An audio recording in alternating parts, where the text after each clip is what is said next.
Bismillah. Baik, Assalamualaikum warahmatullahi wabarakatuh. Eh, Perkenalkan, saya Haikal Rahmat Fitra dengan NIM 24060083. Pada pertemuan kali ini saya akan menjelaskan tentang materi bab 10 buku Menkyu Makroekonomi 2, yaitu adalah permintaan agregat 1, yaitu membangun model IS dan LM.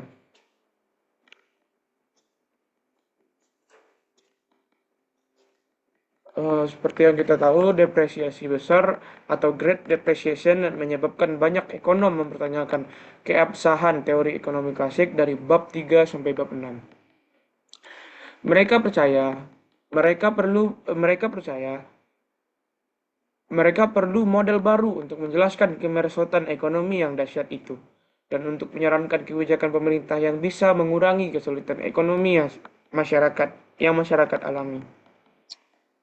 Pada tahun 1936, John Maynard Keynes menulis buku The General Theory of Employment, Interest and Money. Di dalamnya, ia mengusulkan cara baru untuk menganalisis perekonomian yang ia hadirkan sebagai alternatif dari teori klasik ini. Keynes menyatakan permintaan agregat rendah bertanggung jawab atas rendahnya pendapatan dan tingginya pengangguran yang mencirikan kemerosotan ekonomi. Ia mengkritik teori bahwa hanya penawaran agregat yang menentukan pendapatan nasional. Selanjutnya adalah model Keynes. Latar belakang dari model Keynes adalah dapat diartikan berbeda-beda oleh banyak orang. Hal yang berguna untuk memikirkan model Keynes, buku teks dasar sebagai perinci dan perluasan dari teori klasik. Putaran uang variabel dan harga kakunya mencerminkan kepercayaan Keynes bahwa kelemahan model klasik berasal dari asumsi-asumsi terlalu ketat yang tentang perputaran konstan serta upah dan harga yang sangat fleksibel. Model permintaan agregat atau AD dapat dibagi ke dalam dua bagian. Yang pertama IS dari pasar barang dan LM dari pasar uang.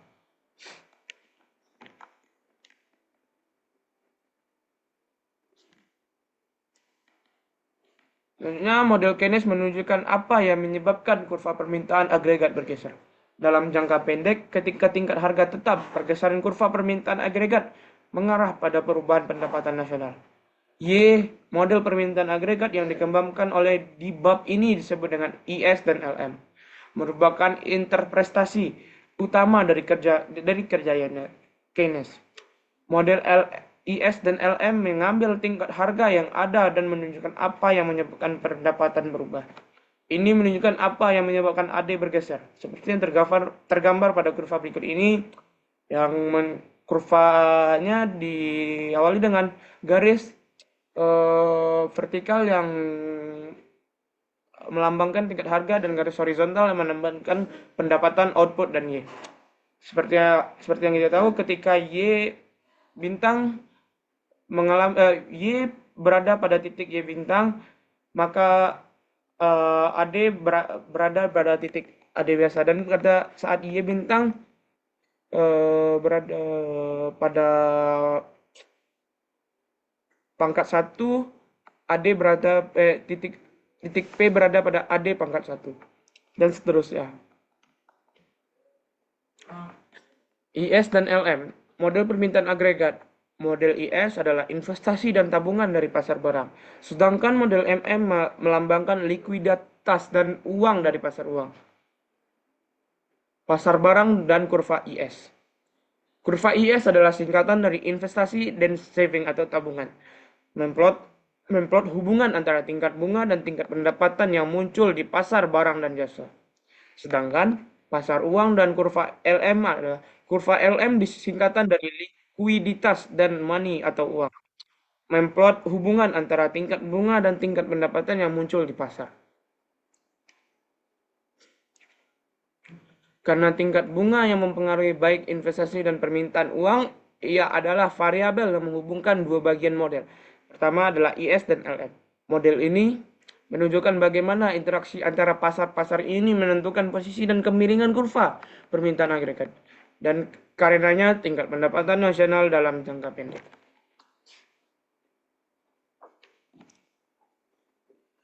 Dalam General Theory of Money, Investasi and Employment pada tahun 1936, Keynes menyatakan bahwa pendapatan total perekonomian dalam jangka pendek ditentukan sebagian besar oleh keinginan belanja rumah tangga, perusahaan, dan pemerintah. Semakin orang ingin membelanjakan uangnya, semakin banyak barang dan jasa yang perusahaan dapat jual. Sedangkan semakin banyak perusahaan jual, semakin banyak output yang mereka akan pilih untuk produksi dan semakin banyak mereka akan pilih untuk dipekerjakan. Jadi, masalah selama resesi dan depresi menurut Keynes adalah belanja yang tidak cukup. Perpotongan Keynes adalah usaha untuk memodelkan wawasan ini. Selanjutnya adalah perpotongan Keynes. Perpotongan Keynes menunjukkan bagaimana pendapatan Y ditentukan untuk tingkat tertentu investasi. Rencana I dan kebijakan fiskal G dan T. Kita dapat menggunakan model ini untuk menunjukkan bagaimana pendapatan berubah ketika suatu variabel eksogen berubah. Pengeluaran aktual atau actual expenditure adalah jumlah yang rumah tangga, perusahaan, dan pemerintah belanjakan untuk barang dan jasa atau GDP. Sedangkan pengeluaran yang direncanakan adalah planned expenditure adalah jumlah yang rumah tangga, perusahaan, dan pemerintah ingin membelanjakan untuk barang dan jasa. Perekonomian ada di equilibrium bila pengeluaran aktual sama besarnya dengan pengeluaran yang direncanakan, atau Y sama dengan E. Seperti yang tergambar pada kurva ini, yang titik E digambarkan dengan garis kurva vertikal, sedangkan pendapatan, output, dan Y digambarkan sebagai titik horizontal.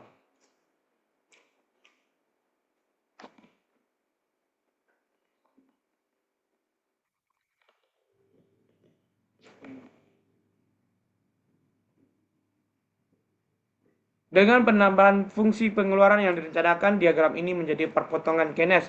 Bagaimana perekonomian mencapai equilibrium ini? Persediaan memainkan peranan penting dalam proses penyesuaian. Kapanpun perekonomian tidak di equilibrium, perusahaan mengalami perubahan persediaan yang tidak direncanakan. Dan ini mendorong mereka mengubah tingkat produksi. Perubahan produksi lalu mempengaruhi pendapatan dan pengeluaran total, menggerakkan perekonomian kembali ke equilibrium seperti yang tergambar pada kurva berikut ini.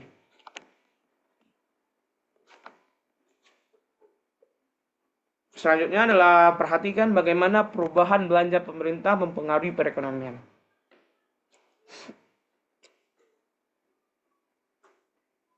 Seperti yang kita tahu, belanja pemerintah adalah salah satu komponen dasar pengeluaran. Belanja pemerintah yang tinggi berakibat pada pengeluaran yang direncanakan yang lebih tinggi untuk semua tingkat pendapatan. Seperti yang digambar di kurva, ketika AG meningkat, maka pendapatan output bergeser dari Y bintang menjadi Y1.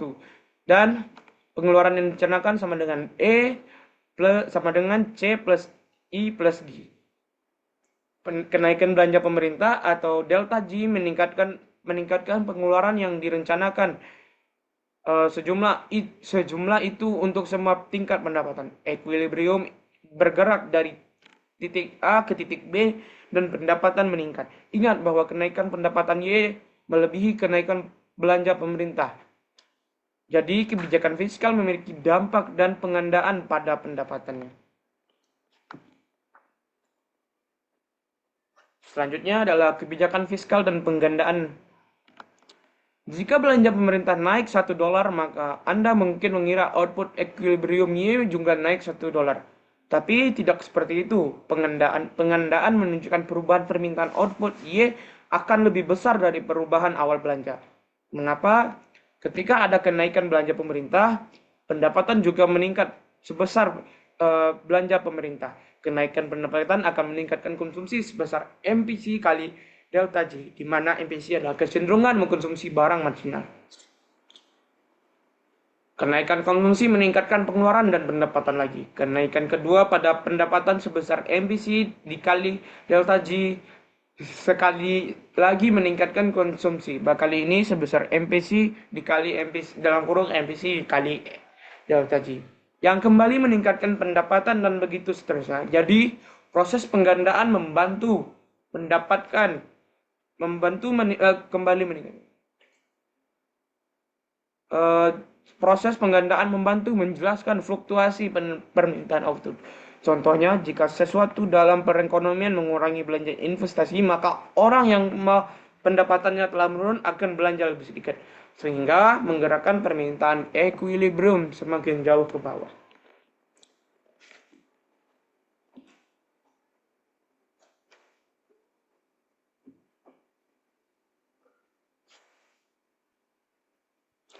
Selanjutnya, penggandaan belanja pemerintah atau government force multiplier.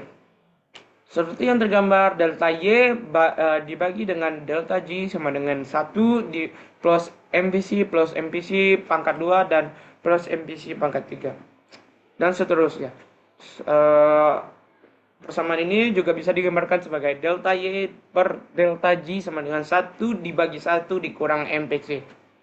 Sedangkan pengendaan pajak atau tax multiplier digambarkan sebagai delta Y dibagi delta T sama dengan dikurang minus MPC dibagi 1 dikurang MPC.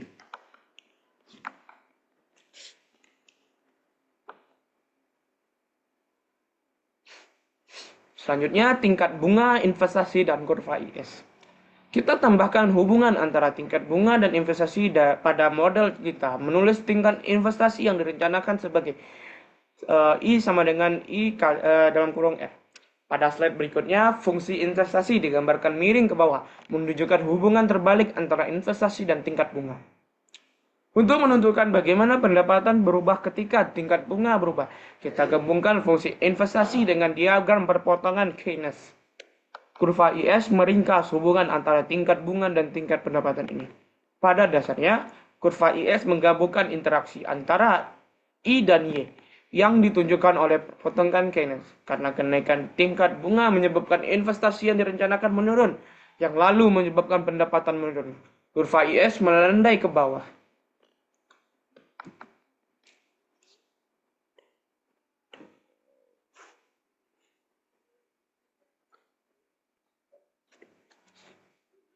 Selanjutnya adalah medan fase kurva IS. Pertama adalah kurva fungsi investasi yang tergambar pada kurva A, yaitu adalah R sebagai titik pada garis vertikal dan investasi atau I sebagai pada titik garis I. Artinya ketika R mengalami peningkatan maka investasi juga mengalami peningkatan. Yang kedua adalah perpotongan Keynes. Kurva Keynes menggambarkan tentang hubungan antara garis vertikal yang diwakili oleh I dan garis horizontal yang diwakili oleh pendapatan output dan Y. Pada kurva perpotongan Keynes, pengeluaran direncanakan atau E sama dengan C plus I dan G. Artinya Y sebanding dengan E. Yang ketiga atau yang C yaitu kurva IS. Kurva ini adalah kurva yang melambangkan tentang hubungan antara R sebagai garis vertikal dan pendapatan output dan Y pada garis horizontal.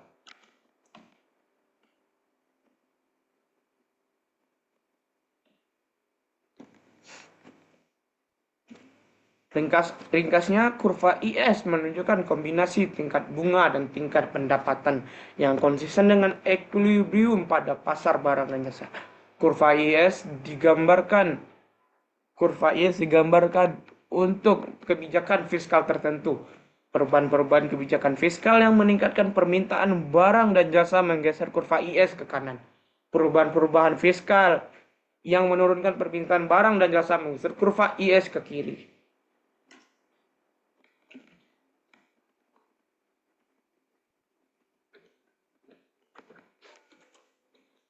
Selanjutnya adalah pasar uang dan kurva LM.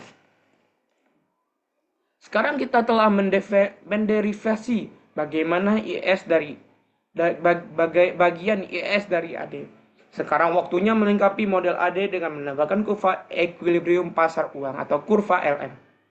Untuk mengembangkan teori ini, kita mulai dengan penawaran keseimbangan uang real yang digambarkan dengan M per P. Kedua variabel ini adalah M dan P, dianggap eksogen. YAM ini menghasilkan kurva penawaran vertikal. Perhatikan permintaan dan keseimbangan uang real L teori preferensi liquids atau Theory of Liquidity Preference menyatakan bahwa tingkat bunga yang lebih tinggi menunjukkan jumlah uang real yang diminta.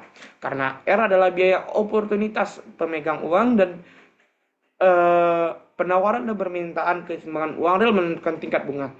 Pada tingkat bunga equilibrium, jumlah keseimbangan uang yang diminta sama dengan jumlah yang ditawarkan.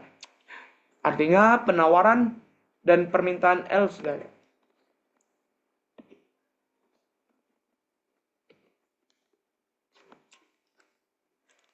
Selanjutnya adalah equilibrium pasar uang. Pada equilibrium pasar uang digambarkan sebagai LR yang menjadi pasar uang sama dengan M keseimbangan UM per P atau keseimbangan uang real.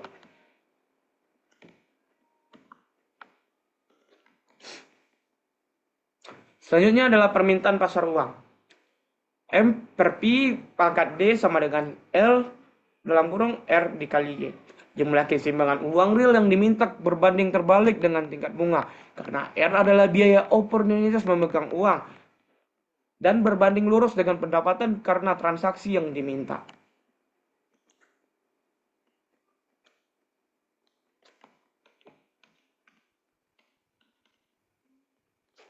Selanjutnya adalah penurunan permintaan uang beredar.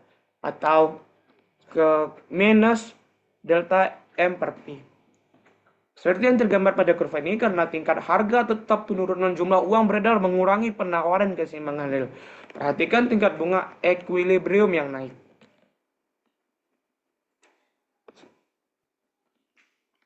Selanjutnya, menderivasi kurva LM. Kenaikan pendapatan meningkatkan permintaan uang yang menaikkan tingkat bunga ini disebut kenaikan permintaan transaksi untuk uang.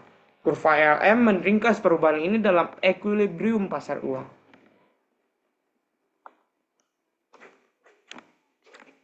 Selanjutnya adalah menggeser kurva LM. Kontraksi jumlah uang beredar menaikkan tingkat bunga yang menyimbangkan pasar uang. Mengapa? Karena tingkat jumlah lebih tinggi dibutuhkan untuk meyakinkan orang memegang jumlah keseimbangan real lebih kecil. Akibatnya penurunan jumlah uang beredar atau LM bergeser ke atas.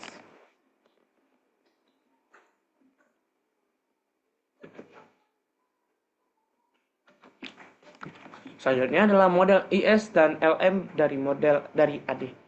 Perpotongan kurva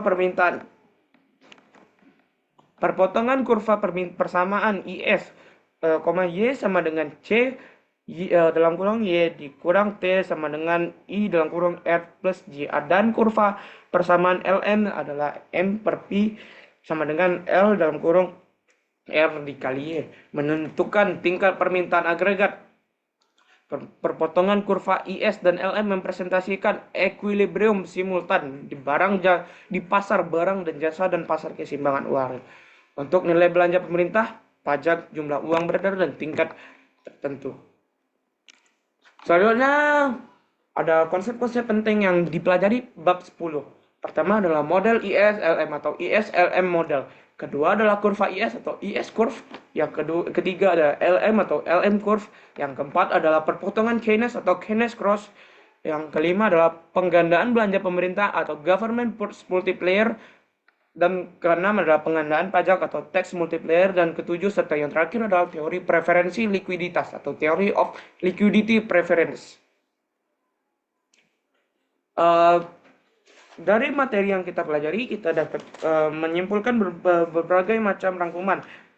Seperti yang akan saya rangkum. Yang pertama adalah perpotongan Keynes adalah model dasar dari penutupan pendapatan. Perpotongan Keynes menganggap kebijakan fiskal dan investasi yang direncanakan sebagai variabel eksogen dan menunjukkan adanya satu tingkat pendapatan nasional di mana pengeluaran aktual sama dengan pengeluaran yang direncanakan. Perpotongan Keynes menunjukkan bahwa perubahan-perubahan dalam kebijakan fiskal memiliki dampak pengendalian terhadap pendapatan. Yang kedua, sekali kita membiarkan investasi yang direncanakan bergantung pada tingkat bunga, potongan Keynesian menghasilkan hubungan antara tingkat bunga dan pendapatan nasional. Tingkat bunga yang lebih tinggi menunjukkan investasi yang direncanakan dan hal ini mengurangi pendapatan nasional. Kurva IS yang miring ke bawah berikas hubungan negatif antara tingkat bunga dan pendapatan.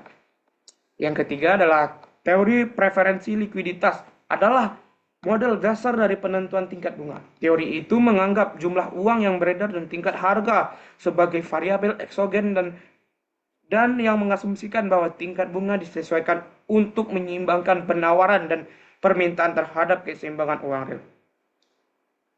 Teori tersebut menunjukkan bahwa kenaikan jumlah uang beredar mempengaruhi tingkat bunga.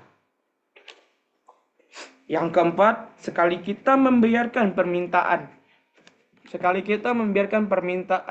terhadap keseimbangan uang real bergantung pada pendapatan nasional, teori preferensi likuiditas menghasilkan hubungan antara pendapatan dan tingkat bunga.